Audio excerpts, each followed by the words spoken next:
ফেসবুকে তো অনেকেই কাজ করে, কিন্তু পে আউট সেটআপ পেয়ে গিয়েছে, সেটআপ করতে পারছে না, ব্যাংক সেটআপ করতে পারছে না। তো দাদার বাড়ি হচ্ছে ভাঙড়ে, তাই তো? ভাঙড় দিঘির পাড়। দিঘির পাড় দিয়ে এসেছে আমাদের এখানে। তো এখন আমি সেটআপটা তোমাদের করে দেবো, কিভাবে করছি সেই সেটআপটা তোমরা দেখো, তোমরাও বাড়ি বসে সেটআপটা করে নাও। তো ব্যাংকে সেটআপ করতে গিয়ে তোমরা যদি ভুল করে ফেলো তাহলে কিন্তু ব্যাংকে টাকা ঢুকতে প্রবলেম হবে। তো ভালোভাবে স্টেপ বাই স্টেপ দেখো, আমি সবকিছু তোমাদেরকে দেখাবো কিভাবে পে আউট সেটআপ করবে। পে আউট সেটআপ করার জন্য প্রথমে এই যে সেটআপ অপশনে ক্লিক করতে হবে, সেটআপ পে আউট অ্যাকাউন্ট। এখানে তোমাদের লিগ্যাল ফার্স্ট নেম দিতে হবে, এখানে লাস্ট নেম, এখানে ডেট অফ বার্থ, এখানে কান্ট্রি দিয়ে নেক্সটে ক্লিক করতে হবে। তো তারপরে সবকিছু দেওয়ার পরে নেক্সটে ক্লিক করব। আর এখানে কান্ট্রি ইন্ডিয়া রেখে আর বিজনেস টাইপটা ইন্ডিভিজুয়াল দেবে, দেখে নাও কি দেওয়া আছে, তারপর নেক্সটে ক্লিক করবে। এখানে তোমাদের ফার্স্ট নাম চলে আসবে, লাস্ট নাম চলে আসবে, মিডিল নেম চলে আসবে, সব চলে আসবে যা যা তোমরা দেবে। অ্যাড্রেসটা ফিল আপ করে নিতে হবে, ফোন নাম্বার, ইমেল, আর এই যে পার্মানেন্ট অ্যাকাউন্ট নাম্বার, এখানে তোমাদেরকে প্যান কার্ড নাম্বার দিয়ে এই বক্সে টিক করে নেক্সটে ক্লিক করে দিতে হবে। তো আমি দিয়ে নিচ্ছি। তারপরে এই যে নেক্সট অপশান, এই নেক্সট অপশানে ক্লিক করে দেবো। আর তোমাদেরকে একটা কথা বলে রাখি, প্যান কার্ডে ব্যাংকের বইয়ে যে নাম থাকবে সেই নাম দিয়েই তোমরা এই পে আউট সেটআপটা করবে। এখন আমি ব্যাংক ট্রান্সফার করে নেব। এখানে আমি ব্যাংকের অ্যাকাউন্ট ডিটেলস দিয়ে লিঙ্ক পে আউট মেথডে ক্লিক করব।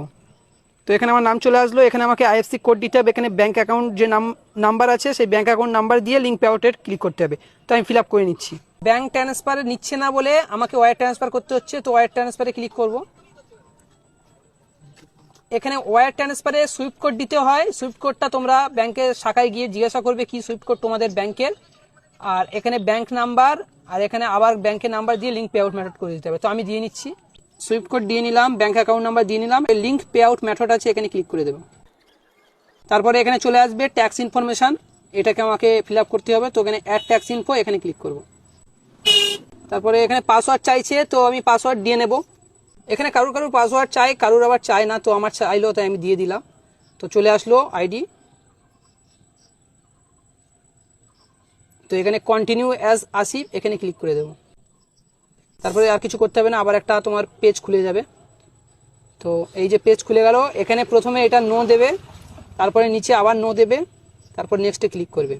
এখান দিয়ে তোমরা ইন্ডিয়া সিলেক্ট করে নেবে। বাংলাদেশ থেকে যদি দেখো তাহলে বাংলাদেশ সিলেক্ট করবে। আমি ইন্ডিয়াতে থাকি, তো ইন্ডিয়া দিয়ে নিলাম, তারপরে আবার নেক্সটে ক্লিক করে দেবো। তারপর আবার নেক্সটে ক্লিক করব, আবার নেক্সট, এখানে 0% দিয়ে আবার নেক্সট। তারপরে এখানে এই বক্সে টিক করে এখানে আমার নামটা ফুল নাম সিগনেচার করতে হবে। এবার নেক্সটে ক্লিক করব। তো এখানে নিয়ে নিল, এবার দেখতে পাচ্ছ এখানে সব কিছু দেখে নেব। দেখে নিয়ে এই যে সাবমিট ফর্ম এইখানে ক্লিক করে দেবো। তারপরে এখানে দেখতে পাচ্ছ ট্যাক্স ইনফরমেশন কমপ্লিট হয়ে গেছে, ডান করে দেবো। তো এতটুকু করলেই কমপ্লিট হয়ে যাবে। তো এই যে এই অপশানটা চলে যাবে একবার যদি রিফ্রেশ করে দেই, তো দেখতে পাচ্ছ চলে গেছে।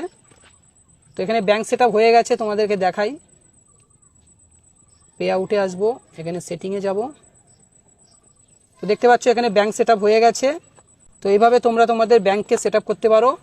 আর আর্নিং এখন হোল্ড দেখাচ্ছে, 5 তারিখের পরে এই আর্নিংয়ের হোল্ডটা চলে যাবে, এটা থাকলে কোনো অসুবিধা নেই।